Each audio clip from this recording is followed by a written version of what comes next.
New interim manager and Ancelotti's resignation. Manchester United's first marquee signing under Ruben Amorim. Is Mbappé up for sale? Martin Zubimendi a Liverpool player? All this and much more in today's episode. Are you ready? Then let's get started. The ink on Pep Guardiola's new contract with Manchester City has barely dried, and he's already, to put it mildly, hinting at a possible departure. Just yesterday, everyone was celebrating Pep's decision to stay for another 2 seasons. And today, he's saying things like, if the results aren't there, I won't be around for 2 years. It's strange, isn't it? He just signed the extension and now he's already talking about ifs and buts. Essentially, he's saying, I'm here for the long haul, of course, but if things go south, I'm out of here. Or, as he himself put it, if the results aren't good, there won't be 2 years. And this applies not only to him, but also to the players. He's basically saying, no matter how legendary you are, if you're not performing, you're out. In short, the pressure, as he says, is on everyone, and on him first and foremost. And you know what's most interesting? He even mentioned the possibility of relegation. Can you imagine Manchester City being sent down to the Championship? Pep, of course, being the hero, promises to stay and bring the team back to the Premier League. That's what I believed then, and I feel the same way now, he says. Well, you have to respect him for that. He's not abandoning the ship in a crisis, but the very fact that he's talking about it is thought-provoking. And why is all this happening? Because dark clouds are gathering over Manchester City. Remember those 115 alleged breaches that everyone's talking about? If even half of them are proven, things are going to get very serious. We're talking about expulsion from the league, stripping of titles, basically a complete Armageddon. Of course, we all understand that money plays a big role in football, and with owners like Manchester City's, Pep doesn't have to worry about his bank account, but his reputation? Imagine how he'll look if the club is punished for all these violations. Personally, I don't think it will come to expulsion from the league. Maybe they'll get a transfer ban, a fine. But such a drastic measure, I don't believe it. And here's what's interesting. Why is Pep even talking about leaving? Could it be a clever tactic? Maybe he wants to shake up the team, motivate them to play better? Or is he just covering his bases so he doesn't look foolish later if things don't go according to plan? In any case, the situation is complicated, and who knows how it will all end. We'll be following the developments closely. One thing is clear, it won't be boring. And I want to wish Pep good luck, and I hope that his ifs remain just ifs. Remember all the hype last summer about Kylian Mbappé moving to Real Madrid? The transfer saga dragged on forever, to put it mildly, and now, finally, the French superstar is in Madrid. Only it seems things aren't quite as smooth as they first appeared. And you know the most interesting part? It turns out they weren't exactly waiting for him with open arms. Picture this. Carlo Ancelotti, the sort of fatherly figure of football, had just led the team to victory in both the Champions League and La Liga. The team was like a Swiss watch. Everything was finely tuned, everyone in their place. And then, bam, Mbappé is dropped on them from above. It's not that Kylian is a bad player. Quite the opposite. The guy is incredibly talented. But why did Ancelotti need him when he seemed intent on only making minor tweaks to the squad, not changing a winning formula? Rumor has it that Florentino Perez, the club president, personally insisted on the transfer. He believed the club needed a star of that magnitude. End of story. The fact that Ancelotti and some players weren't thrilled was apparently just a minor detail. I mean, why listen to the coach who just won everything there is to win? Rhetorical question, of course. So now Mbappé is on the team. 8 goals in 16 matches seems decent enough, but as they say, there's a catch. The guy wants to play on the left wing, but unfortunately for him, Vinicius Jr. has that position locked down. And not just locked down, he's a Ballon d'Or contender. And Ancelotti, according to reports, isn't about to move the Brazilian aside for the Frenchman. And this is where things get really interesting. Imagine the Real Madrid dressing room. They've just celebrated their victories, everyone's feeling positive, and then Mbappé arrives with an ego the size of a stadium. And if it were just him, it might be manageable, but then you have Jude Bellingham, who's also aiming for the Ballon d'Or. Basically, it's a team of stars, not a cohesive unit, and that, to put it mildly, is a problem. There's talk that Mbappé's arrival hasn't strengthened Real Madrid, but rather disrupted the team's balance. The word is that the Frenchman is getting in the way, trying to hog the spotlight. And even his goals aren't celebrated as enthusiastically as they should be because the overall team play has suffered. Plus, even though he didn't come as a full transfer, his salary is enormous, which means expectations are sky high. Then, there are the rumors starting to circulate about Mbappé having psychological issues. You know, the pressure is immense, expectations are through the roof, and things aren't going smoothly within the team. Ancelotti, to his credit, reacted sharply to these rumors, saying it's all nonsense, that he sees a happy player and there's no need for speculation. But as they say, where there's smoke, there's usually fire. So now we're left wondering what will happen next. Will Mbappé cope with the pressure? Will he be able to prove he deserves to play for Real Madrid, or will his Madrid adventure end in a spectacular failure? Personally, I think it's all in Kylian's hands. He needs to show character, prove that he's not just a star, but a team player. Can he become the new Messi or Ronaldo for Real Madrid? Only time will tell, but I suspect we're in for plenty more twists and turns in this story. Carlo Ancelotti, who was basking in the glory of success not so long ago, has suddenly found himself on thin ice. And you know what? It seems they've already got a replacement lined up. Rumors are swirling that Florentino Perez himself, to put it mildly, is not thrilled with how the team has started this season. And it's not just mild dissatisfaction, they say he's absolutely furious. Especially after Barcelona toyed with them like kittens in El Clasico, and then AC Milan put 3 goals past them at home in the Champions League. I mean, how is that acceptable? And that's where Santiago Solari, an old acquaintance, enters the scene. Remember him? He already bailed the team out in 2018 when Lopetegui was fired. Back then, it must be said, he did a decent job, although he didn't last long. Currently, he holds the position of Director of Football, quietly sitting in his office. But, as they say, the music didn't play for long. It looks like he'll have to put on his kit again and head to the touchline. Can you imagine the situation?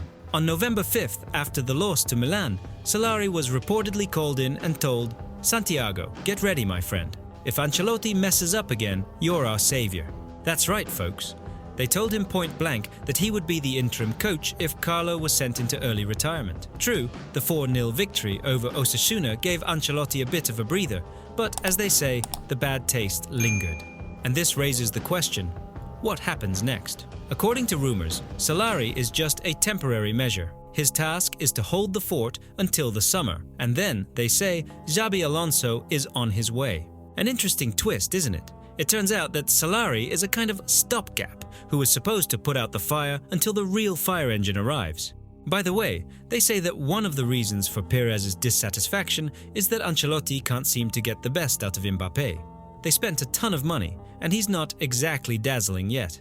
And here, of course, you can understand the president. A significant amount of money has been invested, and he wants to see a return. But let's be honest, firing Ancelotti is, of course, an extreme measure. Yes, the team is not in the best shape right now, but this is Real Madrid. They've always known how to get out of a crisis.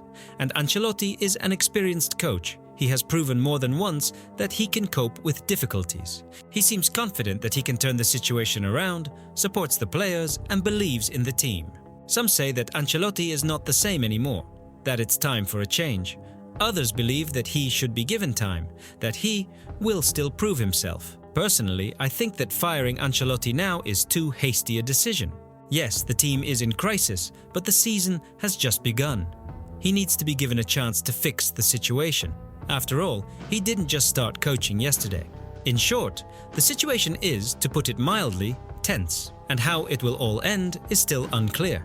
One thing is clear, we can expect a lot of interesting news from Madrid in the near future. We will follow the developments and keep you informed. For now, we can only guess. Will Ancelotti hold onto his position, or will Solari have to take the reins again? And what will happen to the team next? There are many questions, but no answers yet. But, as they say, time will tell. Oh, these transfer rumours. Just as the excitement surrounding the new Manchester United manager began to settle, the Spanish folks at Bernabeu Digital threw more fuel on the fire. To put it mildly, the Red Devils are aiming for the sacred, Eduardo Camavinga from Real Madrid himself. Just imagine, the 22-year-old Frenchman, a 2-time Champions League winner in a Manchester United shirt. Sounds like fantasy, doesn't it? And why is this even a topic? Because United's midfield is a mess, plain and simple. Casemiro, supposedly a star, is playing, well, mediocre at best. Eriksen is practically packed and ready to leave, and the rest? Enter Ruben Amorim, the new coach, who realized something needs to change. And not just change, but change with a bang. They say Amorim dreams of high pressing, and for that you need players with fire, with character. And Camavinga is the perfect candidate. Young, energetic, with experience in big victories. £83 million for him? Peanuts, I tell you. But of course, there are nuances. Firstly, Camavinga isn't exactly itching to leave sunny Madrid. Real Madrid, you see, isn't Manchester United, which, let's be honest, hasn't exactly been showering itself in trophies lately. Secondly, the Frenchman's contract runs until 2029, and it was recently extended. The Blancos don't just let their stars go, that's a fact. And here's where it gets interesting.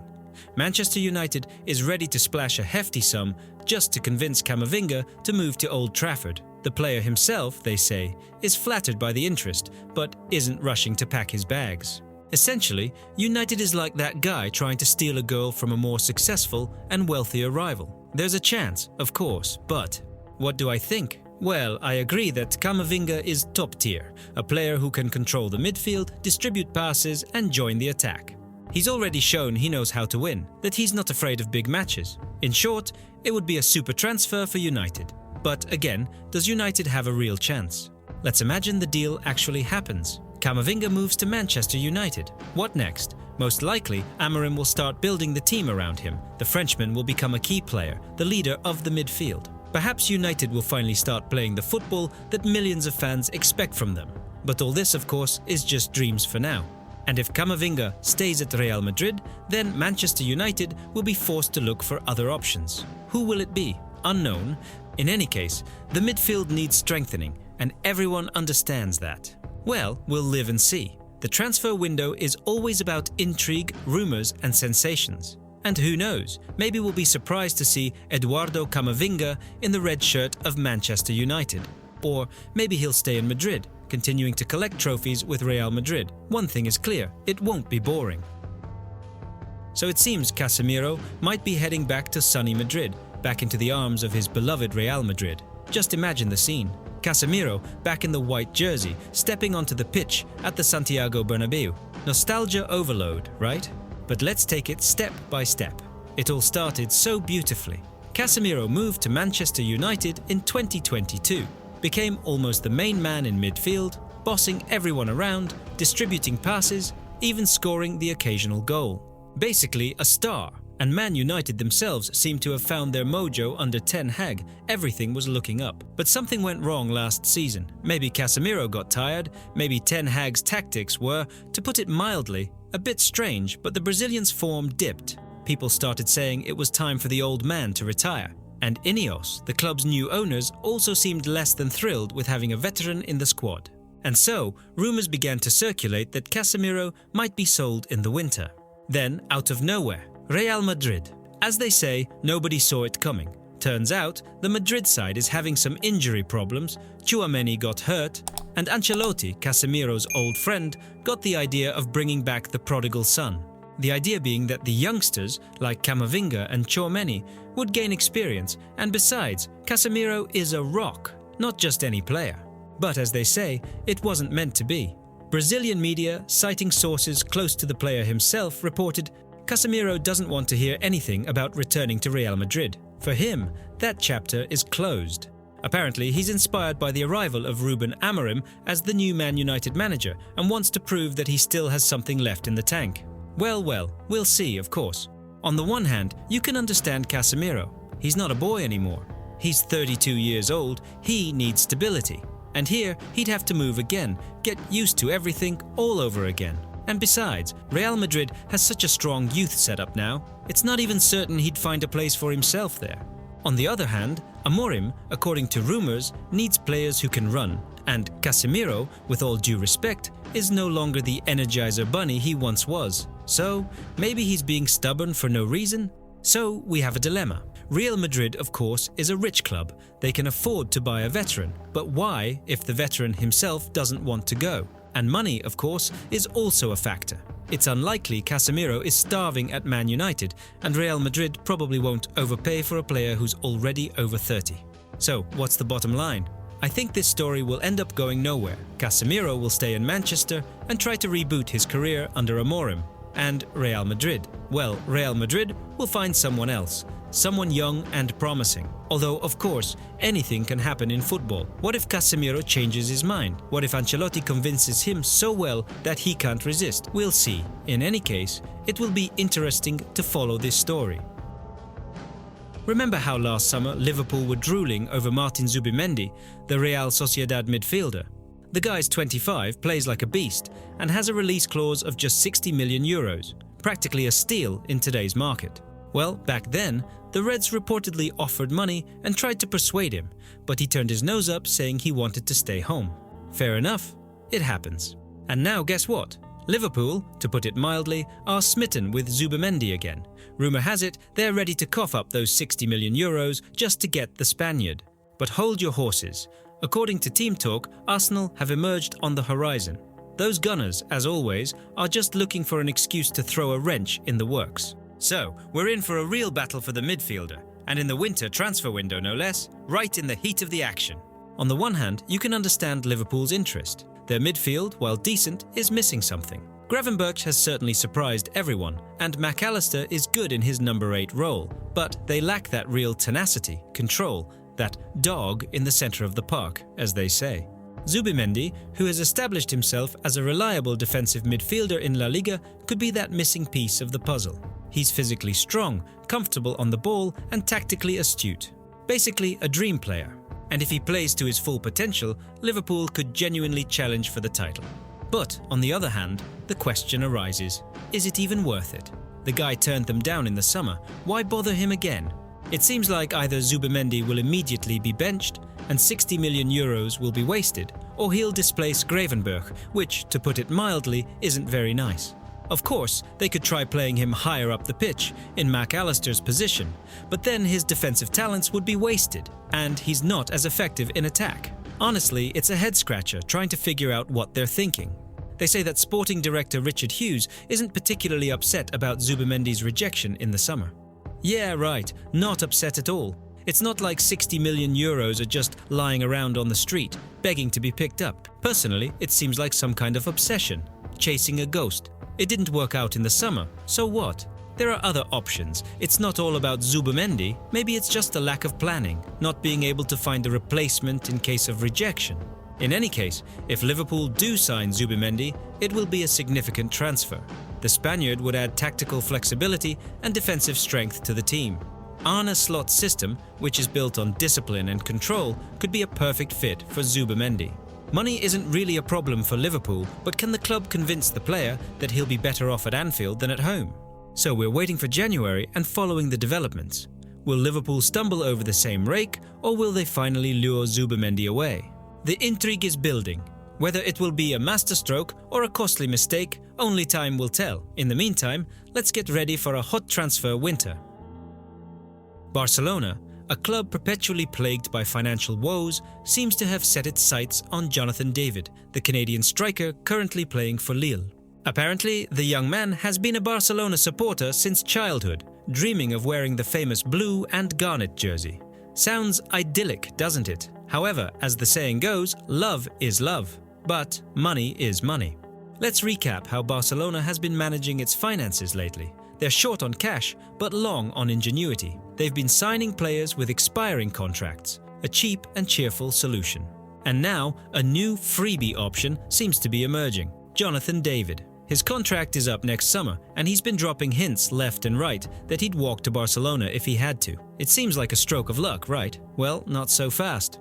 It's been revealed that David's demands are, to put it mildly, not modest. Imagine, 80 million euros over 4 years. This includes his salary, a signing bonus, and various agent fees. And this is for a player who, let's be honest, isn't guaranteed to be a roaring success at Barcelona. Sure, he's talented, no doubt about it, but is he worth that kind of money? That's the million-dollar question. Rumour has it that Barcelona's management is currently racking their brains. On the one hand, the player's burning desire to play for the club is evident, and that's priceless.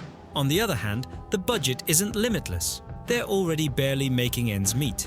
And besides, does Barcelona really need this type of striker right now? Lewandowski is still playing, even if he's not getting any younger. Perhaps it would be better to spend the money on a left winger, where there seems to be a more pressing need. Personally, I have my doubts too. While David is a good player, he might not be the right fit for the current Barcelona. He'd be better suited to a team with a more direct style of play, where he can simply run in behind defenders and score. But at Barcelona, you need to combine, work with the ball, play the typical tiki-taka style. Can David handle that role? It's a big question mark. Furthermore, we shouldn't forget that English Premier League clubs are also interested in David, and as we all know, money is no object for them. They could easily outbid Barcelona. So what then? Pay more than they planned, or miss out altogether? It looks like we're in for a hot transfer summer. Personally, I think Barcelona will haggle until the very last moment. They'll try to lower the price, convince David to make concessions. In the end, maybe they'll reach a compromise. But if not, Barcelona will have to look for other options. In any case, it will be interesting to follow the developments. What do you think? Share your thoughts in the comments. I'm curious to hear your opinions on this.